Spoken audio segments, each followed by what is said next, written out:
Hello everybody and welcome. In this video I'm going to show you how to rename your earbuds EDIFIER X5 Pro in the application.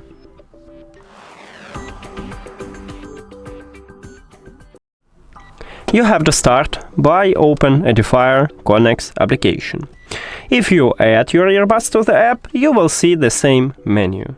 And right here you need to go to the settings at the right top. Right here we have a name, and near to the name we have this icon with a pencil and a square, so you need to click on it. And right here write the best one for you. Let's say I wanna add this text.